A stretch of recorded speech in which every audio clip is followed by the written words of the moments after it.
Shabbat Shalom. Sempre uma alegria estarmos juntos.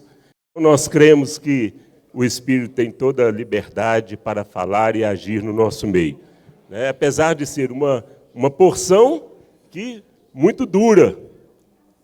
Fala sobre o Espírito, sobre a rebelião de Corá. O Coré para alguns. Eu vou usar Corá porque eu já coloquei na transparência ali, então, mas fiquem à vontade quanto a Coré ou Corá. E nós vamos dar início agora. Na semana passada, nós estudamos, o Rabino Mateus falou sobre o perigo da murmuração. Essa semana o foco é rebeldia. Quais os cuidados que precisamos ter?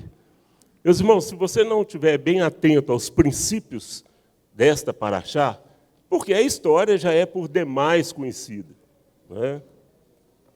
Aqui mesmo deve ser pouquíssimas pessoas, porventura, talvez os mais novos, os visitantes aí, que não ouviram sobre esta paraxá, sobre esse tema. Mas então, para aqueles que ano após ano têm ouvido, eu mesmo já ministrei, eu acho que essa é a terceira ou quarta vez que eu vou falar sobre essa paraxá, mas Deus me concedeu graça, depois que eu terminei ela, quinta-feira, eu fui ver, aí que eu fui olhar a outra, e o texto é o básico, mas nós precisamos de ver o que nós podemos extrair. Na Brit Hadashah de hoje, Judas adverte, e eu já vou começar pela Haftarah. Por quê? Meus irmãos, a Bíblia se fecha. O grande problema da igreja hoje, muitas vezes, são os versículos soltos. Ele dá margem a vários tipos de interpretação. Mas quando você pega o princípio, o meio e o fim, você vê que não há discordância nenhuma na palavra de Deus ou dentro da palavra de Deus. E Judas, o penúltimo livro da Bíblia, depois de Judas vem Apocalipse. Então, Judas ele vem abordando esse tema. Ele escreveu um capítulo só, para você ter uma ideia, 25 versículos. E ele focou neste princípio. E eu fiz questão de colocar aqui os versículos. Está um texto assim, meio longo, mas eu vou ler para vocês verem a importância desta carta de Judas.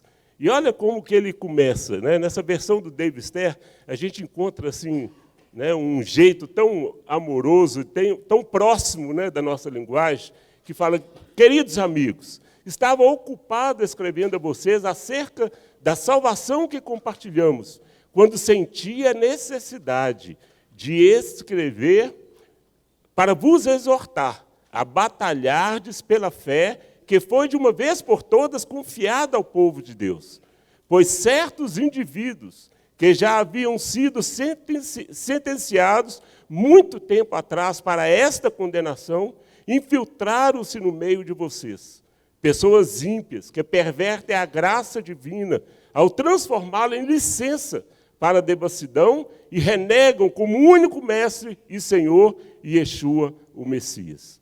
Pelo fato de vocês já terem conhecimento de tudo isso, meu propósito é somente lembrar-lhes que Adonai libertou um povo do Egito, destruindo posteriormente os que não confiaram, e os anjos que não mantiveram sua autoridade originária, mas abandonaram sua própria esfera. Ele os mantém em trevas, presos com correntes eternas, para o juízo do grande dia. E Sodoma, Gomorra e as cidades ao redor, seguindo um padrão semelhante ao deles, cometendo pecados e perversões sexuais, jazem expostas como advertência do fogo eterno, esperando por aqueles que devem ser punidos. Da mesma forma, essas pessoas, com suas visões, contaminam a própria carne, rejeitam a autoridade divina e insultam os seres angelicais. Ai daqueles que têm andado no caminho de Caim. Eles se entregaram em troca de dinheiro ao erro de Balaão e foram destruídos na rebelião de Corá. A carta de Judas, essa é a carta de Judas, e ele adverte, olha, quase 2000 anos atrás, e ele falando que ele estava escrevendo uma carta, para conversar, para orientar os irmãos, mas veio à mente dele advertir, exortar os irmãos. E essa palavra, hoje, mais do que nunca, continua sendo muito necessária no nosso meio. Porque sempre continuamos vendo, né, alguns focos de murmuração, de rebeldia, no meio da igreja em geral. Né? Pessoas que se infiltram e, quando não são advertidas, quando a liderança não está atenta, acaba causando um grande mal-estar no meio da igreja, no meio do rebanho. Dessas três parashiot, vemos Deus agindo de maneiras diferentes. Quando Deus vê que a disciplina será suficiente, Ele corrige. Mas há casos que o juízo, o castigo, se torna inevitável.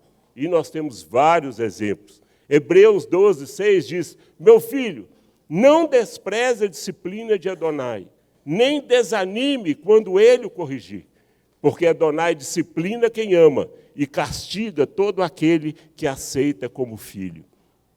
O grande problema, meus irmãos, que as pessoas hoje, né, não sei, devido ao esse mundo que nós estamos vivendo, as pessoas se tornando cada vez mais independentes, e isso abre uma brecha muito grande para a insubmissão. Né? A rebeldia não começa, ela não se instala de uma hora para outra. Ela começa, às vezes, com uma raiz de amargura, né, com um rancor, com alguma tristeza, algum abatimento que vai se tornando muito, muito sério na vida da pessoa, muito grave, e aquilo ali vai desenvolvendo uma raiz até chegar à rebeldia. Existe diferença entre disciplina e castigo. Muitas vezes, até na própria tradução da nossa Bíblia, mistura, às vezes, a palavra disciplina e castigo. Então, vamos tentar ver um pouquinho aqui nessa diferença. Disciplina é submissão a uma regra, aceitação de certas restrições, ensino, instrução, educação. Na disciplina, pode haver sofrimento físico ou não. Né? Uma pessoa que está sendo disciplinada, às vezes, só com a exortação é suficiente. Mas há outros casos que a exortação por si só não resolve o problema. Né? Principalmente quando se trata de crianças. Né? Provérbios 23 diz: não negue a disciplina à criança.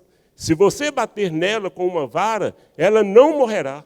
Castigue-a com uma vara, e você a salvará do Sheol. Olha, né? Ainda bem que as crianças estão lá em cima, senão já ia ter problemas, já iam começar a olhar de banda para mim. Mas os pais estão aqui. Meus irmãos, uma coisa a palavra castigar, às vezes, é muito forte. Disciplinar com vara. Por quê? Porque a geração anterior, né, esse castigo aí, normalmente era um castigo muito severo. Né? Nem era com a correia, era com a fivela da correia, que era para deixar a marca mesmo. Não é isso que a Bíblia está falando. A Bíblia não está falando de descarregar a sua ira, a sua raiva, pai, suas frustrações, né? Os castigos que você recebeu lá atrás. Né? Nós encontramos aí, às vezes, pais falam: eu apanhei muito, por que ele não pode apanhar? Não é por aí. Não é disso que a Bíblia fala. A correção tem que ser baseada no amor. A disciplina, ela tem que ficar claro para a criança o porquê ela está sendo disciplinada. E aí sim a coisa pode se desenrolar de uma maneira favorável. Castigo é um sofrimento físico, moral, ou outro que se aplica a alguém por ter feito algo considerado condenável, uma pena, uma punição.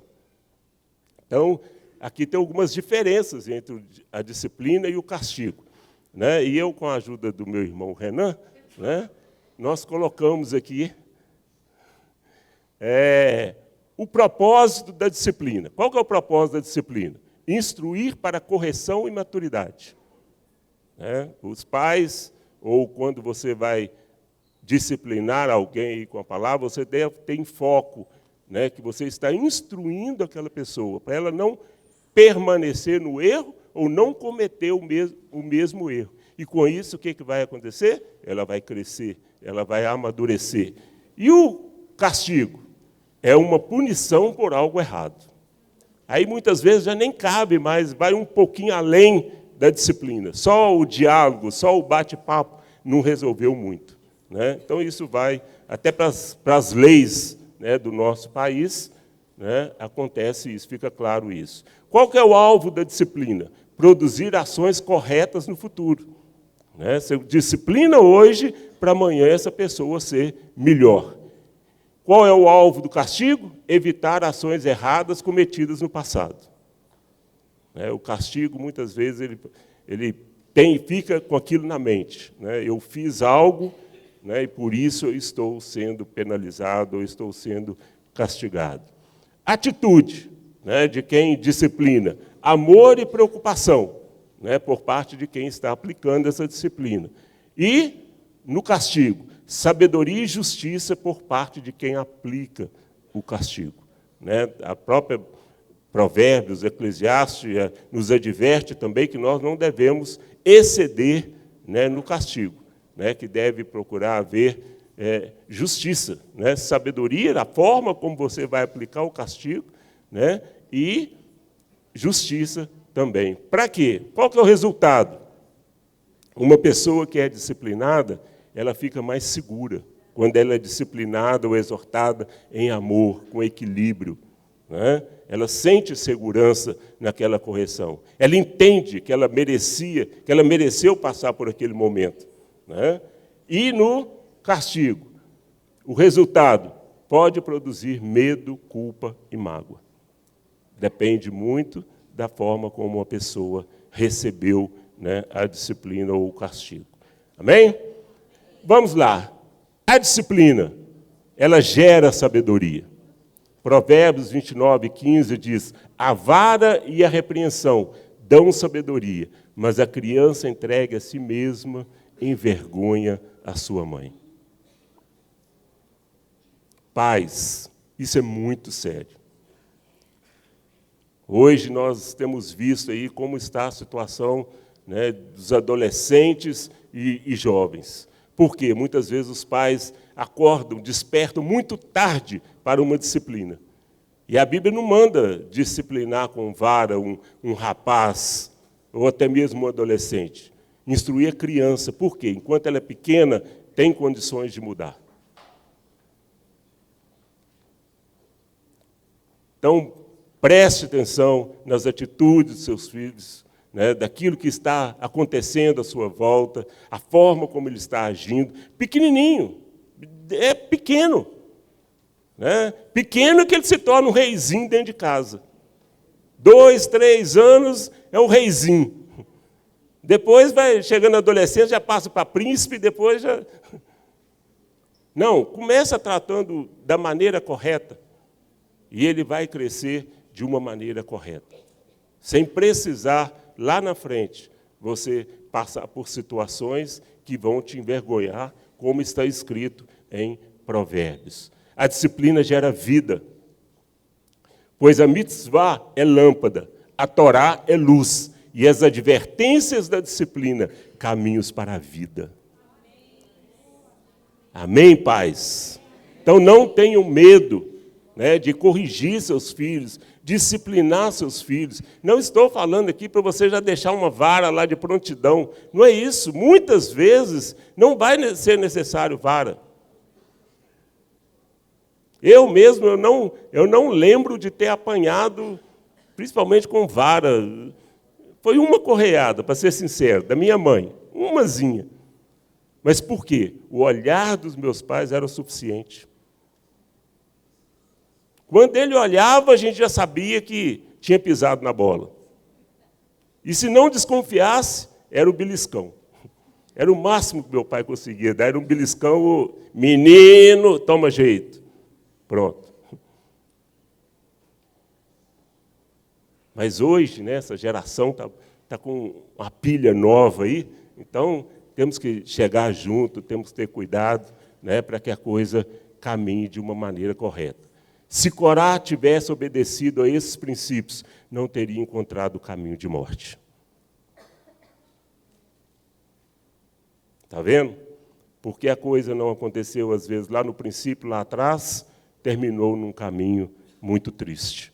E aqui nós entramos na nossa paraxá de hoje. Precisamos entender que Deus nos conhece e sabe o que é melhor para nós. Ele sabe quando a raiz do ciúme, rebeldia, inveja, soberba já estão em nosso coração. Muitas vezes esses sentimentos começam nos relacionamentos familiares. A Bíblia nos mostra vários deles.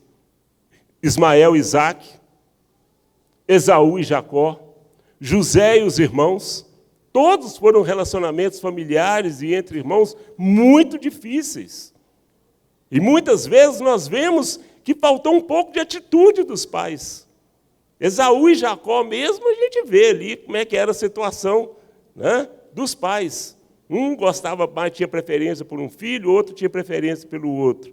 Né? E isso foi gerando ciúme, foi gerando contenda entre os irmãos. Né? E quantas coisas aconteceram. Né?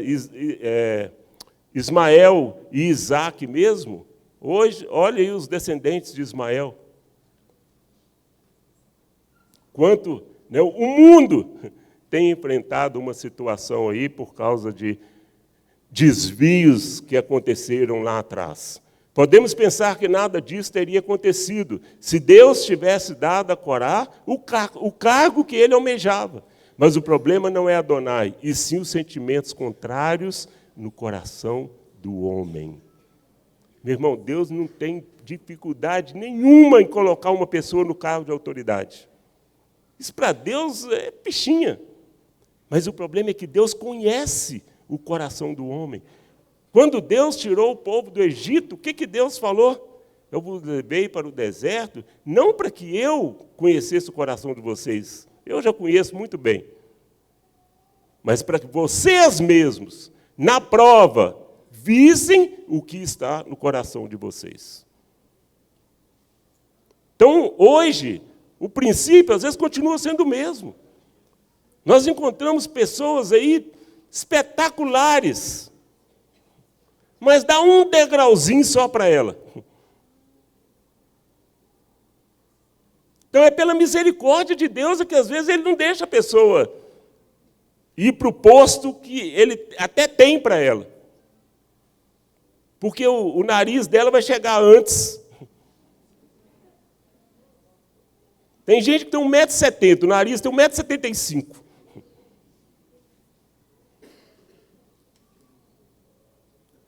Então não pode, não dá para confiar, porque as pessoas vão enfiar os pés pelas mãos.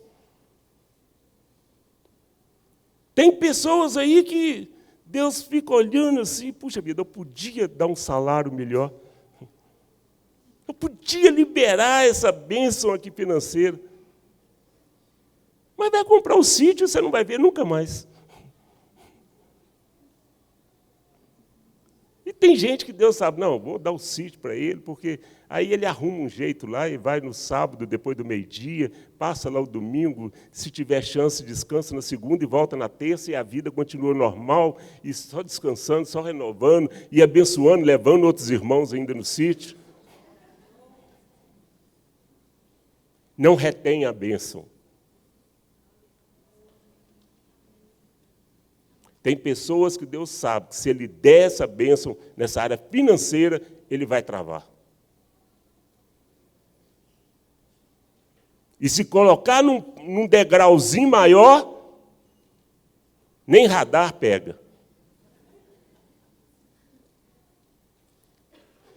Então o problema não é Deus. Deus podia ter dado... Aliás, era lógica, né? O cargo, ele pegar na sequência. Deus falou assim, quer ver? Quer ver que eu vou só mostrar. Foi o suficiente.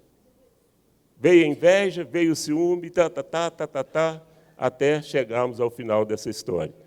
Não é dando um cargo... Olha, preste atenção nisso. Não é dando um cargo de responsabilidade que resolvemos o problema, mas fazendo com que ele aprenda em humildade a se submeter aos líderes que Deus constitui sobre nós.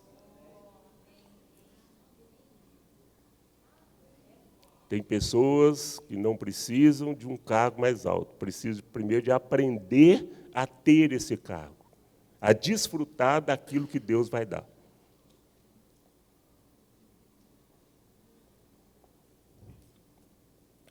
1 Pedro, capítulo 5, verso 5, diz que o segredo do sucesso está na humildade. Da mesma forma, vocês que são menos experientes, submetam-se aos líderes. Além disso, todos devem se revestir de humildade, uns para com os outros, porque Deus se opõe aos arrogantes, mas aos humildes Ele concede graça. Meu irmão, você não perde nada por ser humilde. Entenda isso. Nós não perdemos nada por sermos humildes, por nos submetermos.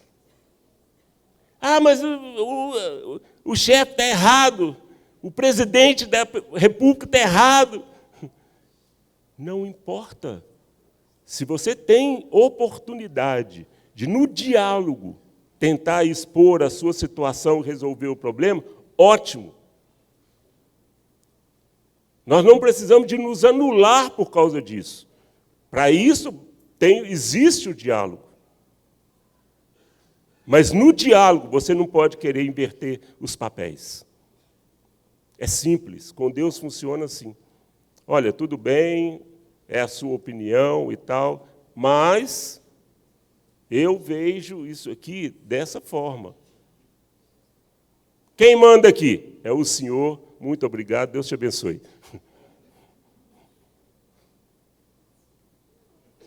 Deu para dialogar? Dialogue. Não deu? Se submeta. Agora isso, não é voltar como coitadinho, como escravo. Senhor, eu tentei fazer a minha parte, e o Senhor viu. Então agora eu coloco essa causa nas tuas mãos. Pronto.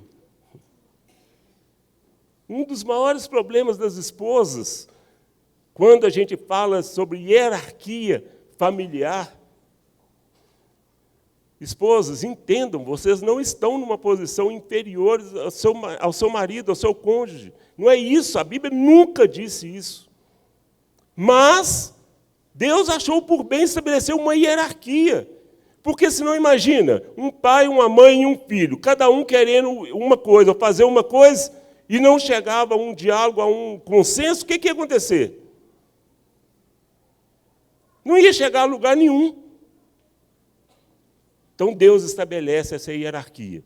Os filhos se submetem aos pais, a esposa se submete ao marido, e o marido, como cabeça do lar, vai responder diante de Deus.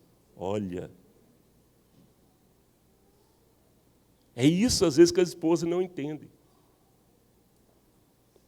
Se o marido estiver agindo errado, ele está agindo errado, não é contra você, é contra um princípio de Deus. É contra uma harmonia familiar que Deus estabeleceu. Porque família não é projeto da sociedade, é um projeto de Deus. E o desejo de Deus é que essa família haja em harmonia. Então, a sua opinião não está batendo com a do seu marido? Fala, olha, tudo bem, posso deixar claro minha opinião? Minha opinião é essa, e essa, e essa. Agora, você é o cabeça, então você decide. E aí, ai, Senhor, como eu sou humilhada nesse casamento. Senhor, esse marido foi o Senhor que me deu, ou eu escolhi por minha conta, mas agora também é problema meu. Mas eu só sei de uma coisa, precisa de haver uma solução para esse problema. E eu conto com a sua graça, a sua misericórdia, a sua fidelidade. Se eu estiver errado, Senhor, me mostra, me conserta. Olha a humildade. Mas se é Ele, trabalha no coração dele também. Não, mas... né? Senhor, olha o que esse excomungados está fazendo com a minha vida. Como é que Deus vai ouvir uma oração dessa? Você já deu a sentença, já excomungou.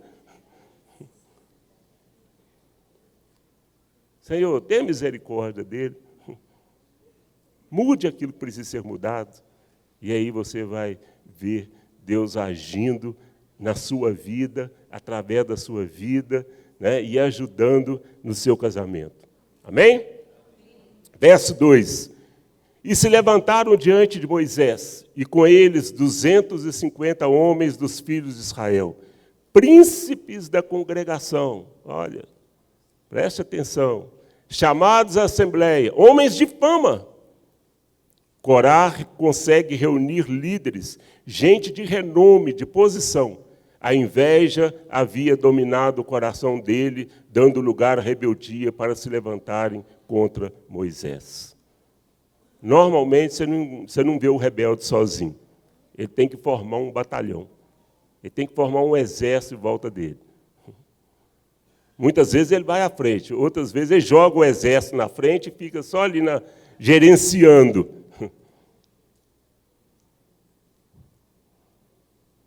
Na verdade, se esqueceram ou ignoraram que foi Adonai quem havia escolhido Moisés e Arão para liderar o povo. Gente, o coitado do Moisés tentou pular fora o máximo que pôde. Senhor, eu sou gago, Senhor, eu não sei falar. Moisés não tinha mais para onde ele correr. Deus falou, tá bom, Moisés, tá bom, pega Arão, seu irmão, leva ele com você, mas você vai cumprir o meu chamado. Mas por quê? Por mais que Moisés fosse até resistente, mas ele era humilde. E o decorrer da história dele está cheio de exemplos de humildade de Moisés. Agora mesmo nós vamos ver mais um aqui. Ó. Verso 3, basta, olha a palavra de Corá, basta, pois que toda a congregação é santa, cada um deles é santo. A rebelião de Corá foi o primeiro, olha, eu achei incrível isso aqui. A rebelião de Corá foi o primeiro movimento que tentou reformar a Torá de Moisés. Eles tentaram questionar a autoridade de Moisés com a ideia de que todo o povo havia ouvido a voz do Sinai. Portanto, eram santos e podiam interpretar a Torá por si mesmos. Gente, a coisa é muito séria. A coisa é muito séria. Por isso que nós podemos entender a forma como Deus agiu nesse caso de Corá. Porque estava em julgamento ali a formação de uma nação. Um erro ali, um descuido ali da parte de Deus, estaria comprometido toda a humanidade. Ele não chamou Israel como exemplo para as outras nações? Então, os erros de Israel também, eles tinham que ser corrigidos de uma maneira que servisse de exemplo para todos.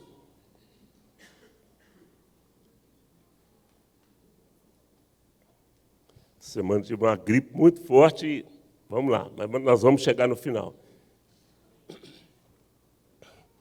Para seguir o caminho da Torá, sem distorcê-la, precisamos seguir o ensinamento dos estudiosos, de sábio a sábio, de geração em geração, para aplicá-la no tempo presente.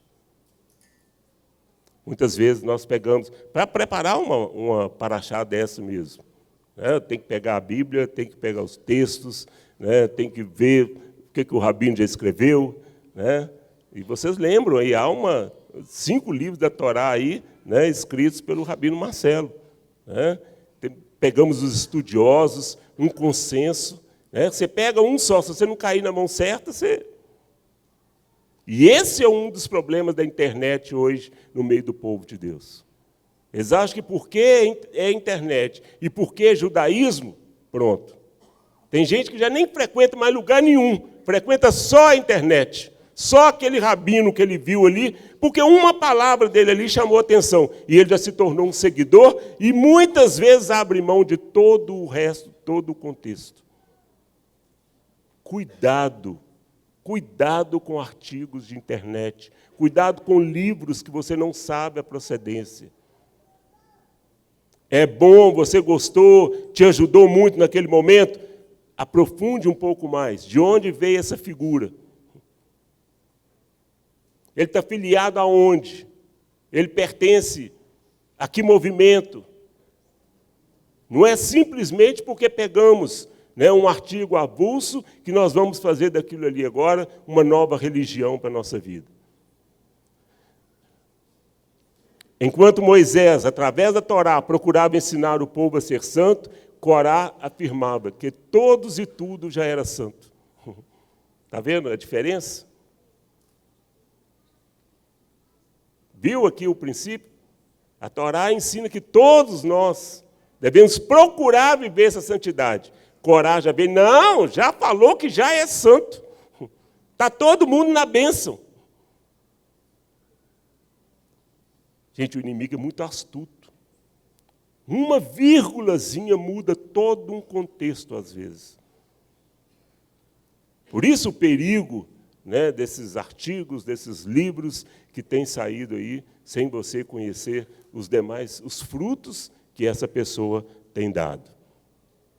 Verso 4, tendo ouvido isto, Moisés caiu sobre o rosto. Olha aí. Se Moisés fosse soberbo, o que você achava que ia acontecer ali agora?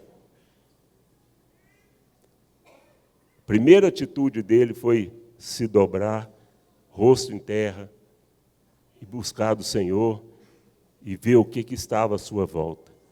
A atitude de Moisés e Arão em se humilhar diante do Eterno, em vez de se defenderem das acusações, lhes garantiram a vitória. Verso 5. E ele falou a Corá e a todo o seu grupo, dizendo: amanhã o Senhor mostrará quem é seu e quem é santo. Aquele a quem escolher fará chegar a si. No verso 5, e ele falou a Corá e a todo o seu grupo, dizendo: amanhã Adonai mostrará quem é dele e quem é a pessoa santa que ele permitirá que se aproxime dele. Moisés não discutiu e nem exerceu o seu poder, mas mostrou sua submissão a Deus, permitindo que ele decidisse. Olha que sabedoria. Gente, as atitudes de Moisés, o jeito como ele agia nas circunstâncias, né? Ele podia falar: eu sou o chefe aqui, eu que sou o presidente, eu fui escolhido, vem cá que nós vamos resolver isso aqui, é agora.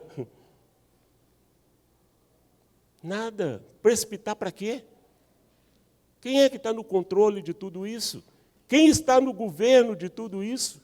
Não há um Deus sobre as nossas vidas? Não há um que é soberano, que é criador, que faz infinitamente mais do que pedimos ou pensamos? Por que nós temos que ir com o nosso braço forte? Por que nós temos que ir na nossa carne, dando vazão muitas vezes aos nossos sentimentos? Não há necessidade disso. Vamos buscar primeiro uma resposta de Deus. E se a resposta de Deus for agir com severidade, vai ser feito com severidade. Não tem problema nenhum nisso. O problema é quando nós agimos na nossa carne e na nossa ira. Esse é o problema. Esse é o risco. Os rebeldes invocaram o poder do povo para conquistar a liderança, se esquecendo de dois princípios. O Eterno conhece aqueles que são seus, e todo aquele que invoca Adonai aparta-se da iniquidade. A autoridade não vem do povo, mas de Adonai.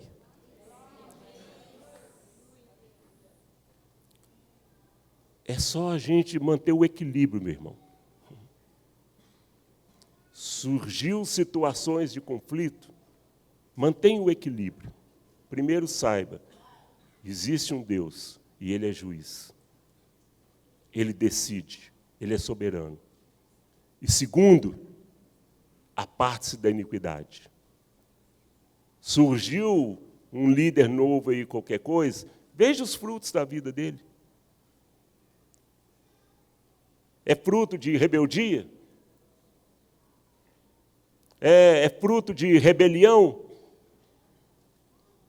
E, infelizmente, tem muitas portas abertas aí, para não dizer igrejas, que são fruto de rebelião. Gente que não quis se submeter à liderança. Preferiu abrir uma igreja para ele. No fundo, você vai ver porque ele não quer ter líder, não quer se submeter. Às vezes tem até um chamado, ou tem uma vocação, ou tem até facilidade para ter um microfone nas mãos, para estar na frente de um público. Mas cuidado, porque coração só Deus conhece. Não é errado desejar uma posição de liderança, mas a motivação tem que ser sincera e legítima. O que se espera de um líder é submissão a Deus, obediência aos mandamentos e um caráter aprovado. A Torá, a palavra de Deus, já mostra claramente, meu irmão, quais os princípios que uma pessoa tem que ter para ser um líder. Não precisa de pegar agora e inventar uma regra, de criar coisas novas, já está escrito. Olha lá, eis uma declaração na qual se pode confiar. Se alguém deseja ser líder congregacional, procura uma tarefa nobre. Paulo exorta Timóteo, instrui Timóteo, falando que é até nobre um cargo de presbítero, uma liderança congregacional. O líder, só que aí vem, é nobre, mas o líder deve ser irrepreensível, fiel à sua mulher, moderado, ter autocontrole, ser ordeiro, hospitaleiro e capaz para ensinar. Ele não deve beber excessivamente, nem se meter em brigas. Ao contrário, deve ser afável e pacífico. Não deve amar o dinheiro. Não está falando para não gostar de dinheiro, não, gente. É diferente. Nós não vivemos sem o dinheiro. Não vamos ser hipócritas. Mas a motivação ministerial ou da liderança não pode ser o dinheiro.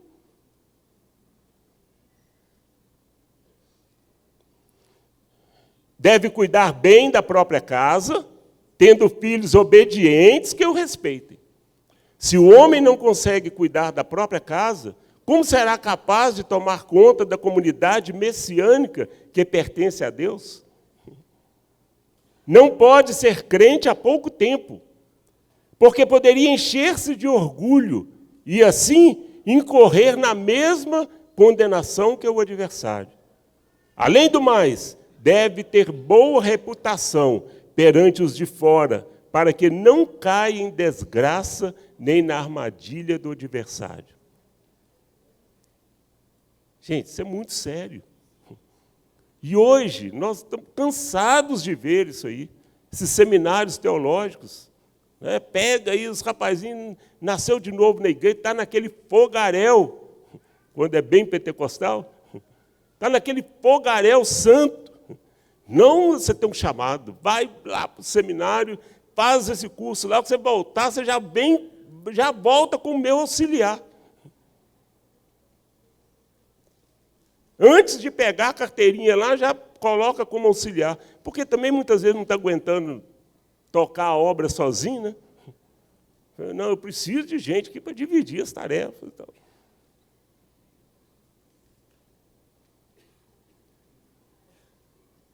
E os critérios? E os requisitos? Foi lá conhecer a família dele?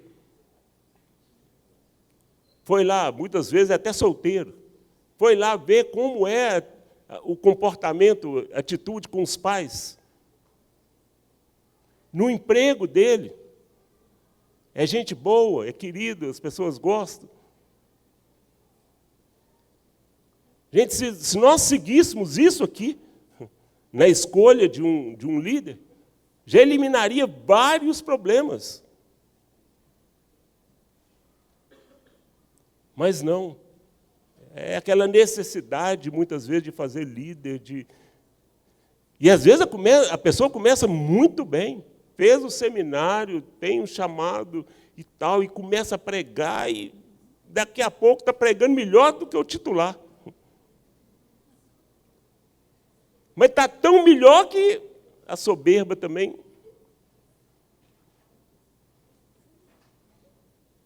Aí já vem a queda. Então, são princípios, que por mais que tenha aí 2000 anos, continuam valendo e devem valer, na escolha desses líderes.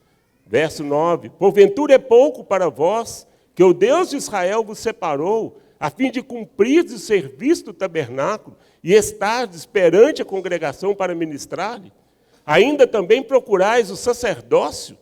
A cobiça motivada pela inveja os fez tentar algo maior. É sempre assim. Primeiro vem um ciúme, depois vem a inveja, depois vem a cobiça, depois vem a soberba, entra por uma estrada que não tem retorno.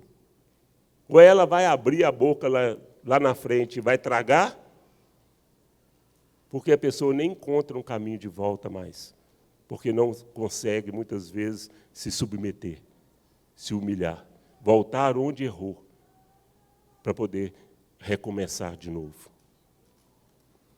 Isso é muito sério, meu irmão. É muito sério.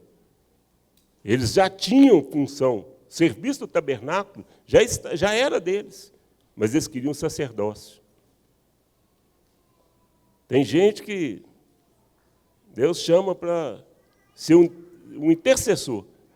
Como intercessor vai ser perfeito, mas não, quer o púlpito. Tem gente que Deus chama para ministrar o louvor, mas não, ele quer pregar.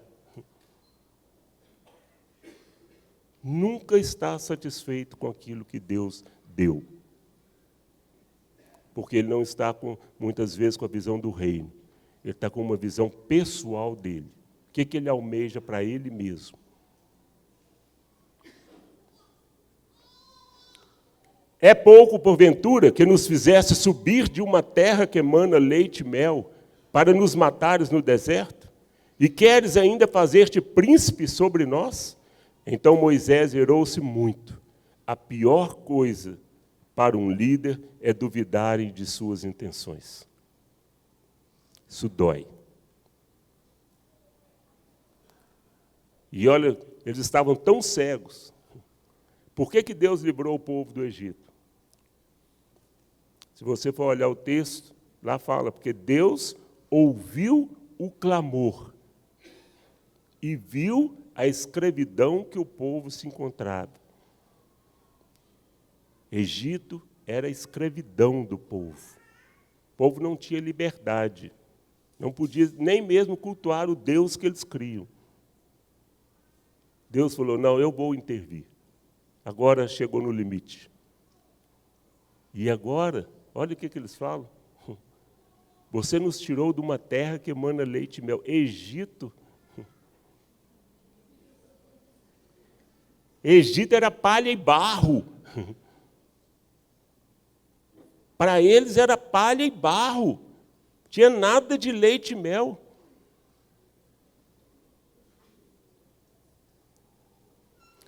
Então, Moisés, a pior coisa para um líder é duvidar de suas intenções e caráter. Na verdade, eles pensavam assim, baseado em seus instintos carnais e motivações pessoais. Aquele que é movido por essa atitude não está qualificado para ser um líder no reino de Deus. Não tomei deles nenhum jumento, nem fiz mal a nenhum deles. Moisés, se explicando. Um líder passa por situações que o levam ao limite, às vezes. Moisés não se aproveitou da sua posição e não fez mal algum ao povo. Que o Eterno tenha misericórdia de nós e nos dê graça para ser como Ele.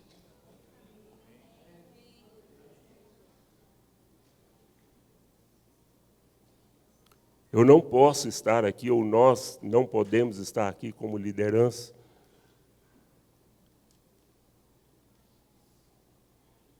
de olho no seu dízimo, na sua oferta, ou querendo aproveitar de alguma coisa, de alguma posição que você às vezes tem, que faz. Nossa motivação não é essa. Talvez no mundo físico aí, no mundo, faltou a palavra aqui, a sua posição seja até maior do que a minha.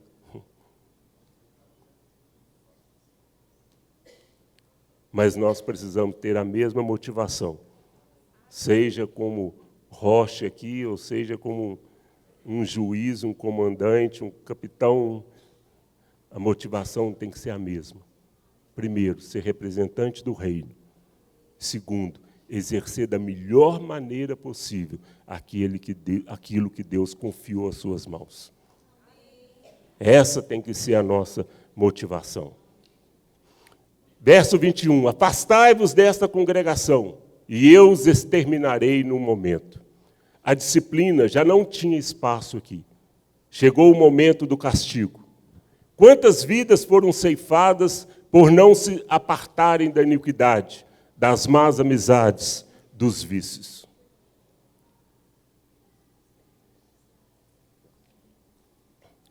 Principalmente vocês jovens. Os adultos também podem cair nesse erro. Mas os jovens são muito influenciados, às vezes, pelo meio que ele está. Meio acadêmico, né, de trabalho. E, às vezes, por não ter ainda uma personalidade forte ou formada, acaba sendo levado pelas influências, pelos maus conselheiros, pelos maus amigos, e, às vezes, entram por caminho de vícios, de tanta coisa. E é disso aqui, né, que nós estamos falando. Quantas vidas foram ceifadas? Quantas pessoas poderiam estar cumprindo um papel importante hoje nessa geração, mas já partiram? As drogas, ou às vezes nem partiram, mas estão aí, vagando por este mundo, sem rumo, sem propósito, sem saber o que fazer, dominados por uma pedrinha de nada, um cachimbozinho feito de nem sei de quê, do material que tiver mais próximo.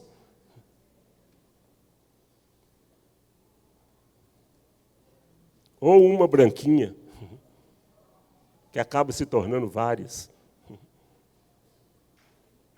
E vai queimando os neurônios, vai acabando com o fígado, vai acabando com a saúde, e daqui a pouco a pessoa não é mais nada. Se parece mal a vocês servir a Adonai, então escolham hoje a quem servirão. Servirão aos deuses a quem seus antepassados serviram da além do rio? Ou talvez os deuses do Emorri, de quem vocês tomaram a terra em que estão vivendo? Quanto a mim e minha casa, nós serviremos a Adonai. Meu irmão, talvez você veja aqui essa manhã para isso. Esta é a manhã da decisão na sua vida. Está perdendo o seu sacerdócio dentro de casa, está perdendo o seu cônjuge, está perdendo seus filhos. Dê um basta agora no mundo espiritual e no mundo físico. Há um Deus sobre a minha vida, e eu sou o sacerdote neste lar, e eu vou exercer esse sacerdócio segundo os princípios da palavra de Deus, e tome as rédeas da sua casa. Homens, chega! Chega de delegar a sua função para o seu cônjuge, por melhor que ela seja, por mais que te ajude, a função é sua, a responsabilidade é sua. Quem vai responder diante de Deus é você. Não posso ficar bravo. E não estou. Mas, olha, você acha que Josué estava ali, ó, eu não sei não, viu? Cada um decide por si. Não.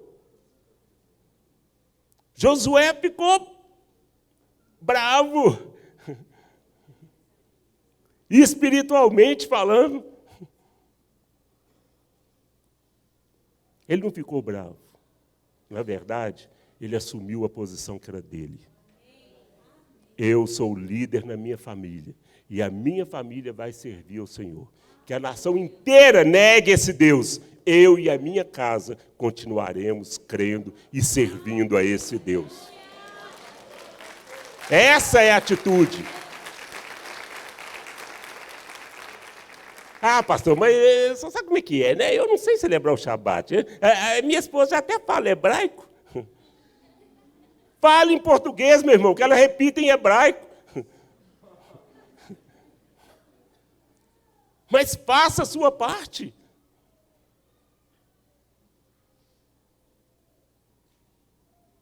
E os filhos, né? O filho vai crescendo, vendo isso aí. Depois, o que o filho vai virar homem lá na frente?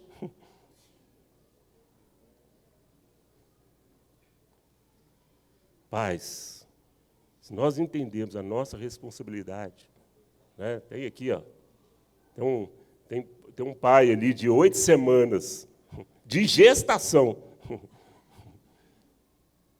Abraão, já começa agora, meu filho. Põe a mão aí e fala, olha, vocês virão para cumprir o propósito de Deus, seu pai está aqui aguardando vocês, eu abençoo a sua vida, abençoo a minha esposa, e essa gravidez vai ser uma bênção de Deus, e vocês vão cumprir esse propósito nessa geração. Não espera nascer, não. O que vocês acham que o Kênio fez hoje aqui? Eu conheço Teoflotone. Deixa ele ver, não, desse tamanhozinho. Minha irmã, meus sobrinhos estão morando lá. Estive lá semana passada. E eu sei que não deve ser fácil levantar essa bandeira. Meu sobrinho mesmo é médico lá. Trabalham lá, não sei se ainda trabalham no mesmo hospital. Uma vez ele me falou, mas quem é judeu mesmo?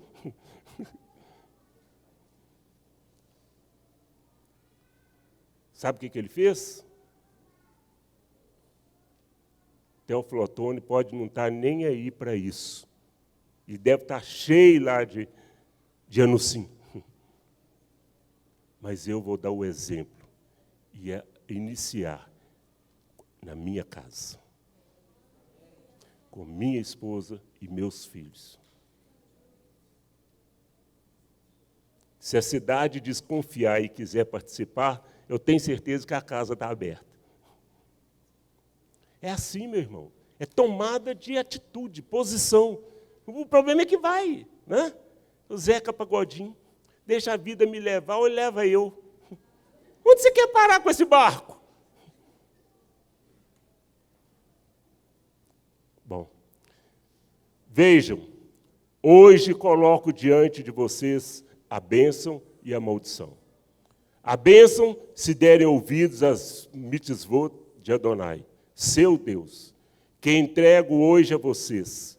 E a maldição, se vocês não ouvirem as mitzvot de Adonai, seu Deus, e se desviarem do caminho que ordeno hoje, e seguirem outros deuses desconhecidos por vocês. Deuteronômio 11. Meu irmão, esse texto é fantástico. Olha como Moisés fala ali, gente. Ele não está falando para um povo qualquer. Eu estou entregando para vocês hoje a palavra do seu Deus. Está até entre vírgula. Não é um Deus desconhecido. E ele deixa claro. Não são deuses que vieram do Egito acompanhando vocês. Não, é o Deus de Israel, o Deus dos patriarcas. O Deus de Abraão, Isaac e Jacó.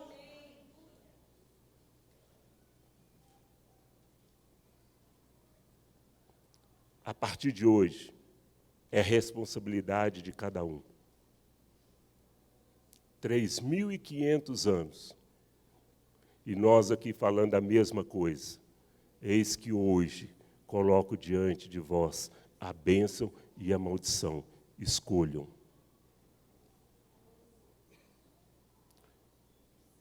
É uma pena que ninguém disse, eu escolho, pastor, a bênção. Espiritualmente eu acho até que você fez. Mas agora é aquele momento, eu, pastor, eu aqui também, eu na galeria, eu escolho a bênção. Eu não quero saber de maldição na minha vida.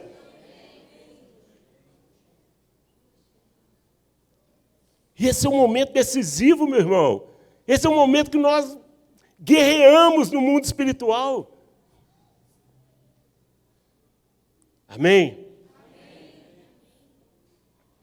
Mas, se Adonai criar alguma coisa nova, e a terra abrir a sua boca, e os tragar com tudo que é seu, e vivos descerem ao Sheol, vocês entenderão que estes homens demonstraram desprezo por Adonai. Olha aí, em hebraico, criar e criação são briá e bará. É a mesma palavra que aparece em Gênesis 1. O que quer dizer isso? Olha que coisa fantástica. É que o que estava para acontecer nunca tinha acontecido. Só o Deus Criador poderia fazer isso. Gente, isso é muito forte. Isso não é coisa de homem. Quem sou eu? É como se Moisés tivesse... Quem sou eu para fazer algo? É o Deus que eu creio, é o Deus que eu conheço, que é o seu Deus. É que tem que julgar essa causa agora. É que tem que entrar nessa peleja. Que tem que demonstrar quem é. Entendemos que esse fenômeno, desde a criação do mundo, jamais havia ocorrido. Com isso fica claro 3 coisas. Foi o próprio Deus que falou e agiu através de Moisés. Não tinha condições de sair da cabeça de Moisés. Moisés nunca tinha visto isso. É igual a arca de Noé. Vai chover. Então hoje eu tenho que olhar isso, ver se alguém perguntou, Noé, o que é isso? O que é chuva?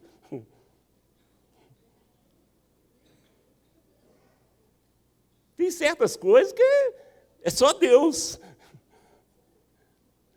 A rebeldia contra um líder demonstra desprezo por Adonai. Olha, olha, olha. Gente, é muito mais sério do que nós pensamos. Se rebelar contra líder é fria, no nosso português mais claro, mais mineiro. Você pode discordar de um líder, mas isso não te dá o direito de se rebelar contra ele. É diferente. Por quê? A rebeldia, segundo esse texto que nós lemos, ela deixa claro que você está desprezando o próprio Deus. A rebeldia tem consequências desastrosas. Pode saber. Rebeldia vai ter um fim trágico. Vai haver um juízo aí nessa rebeldia. E a terra abriu a boca e os engoliu com suas casas. Todo o povo que se aliara a Corá e tudo que eles possuíam. Agora, para você contextualizar um pouquinho, para tentar trazer um pouquinho ali daquela situação para você, olha aí. Uma pintura, né? Deve ser, eu vi lá, olha aí. Olha a tenda ali caindo inteira ali. Olha, afasta, porque algo sobrenatural vai acontecer aqui agora.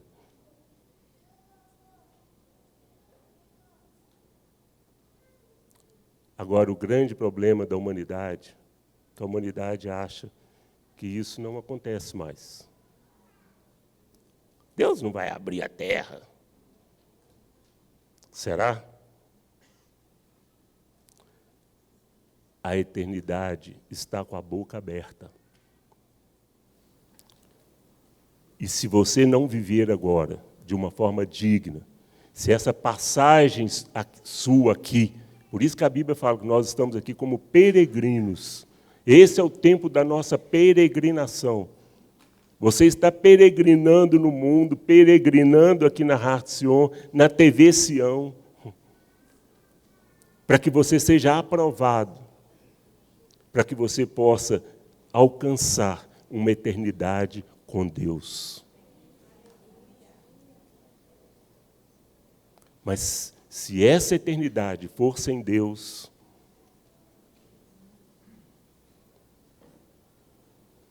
vai ser tragado no juízo.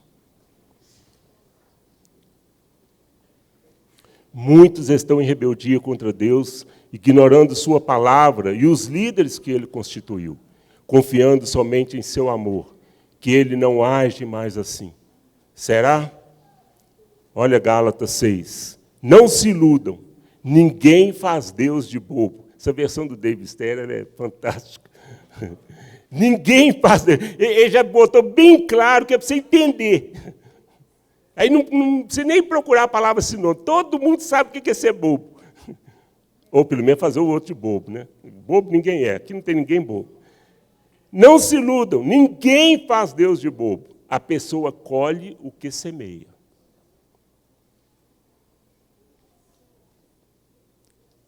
Adonai julgará seu povo. É uma coisa terrível cair nas mãos do Deus vivo. Hebreus 10, 31. Ah, porque Deus é amor. É. O amor de Deus é incondicional. Ele ama o homem na forma como ele se encontra. Pode estar na sarjeta, na pior situação humana que estiver. Deus ama essa pessoa. Agora, as promessas de Deus são condicionais. Isso não é um versículo, a primeira parte é, mas eu ouvi isso do Rabino em 1993. Nunca mais esqueci isso. No encontro de casais, ele falou, o amor de Deus é incondicional, mas as promessas de Deus são condicionais.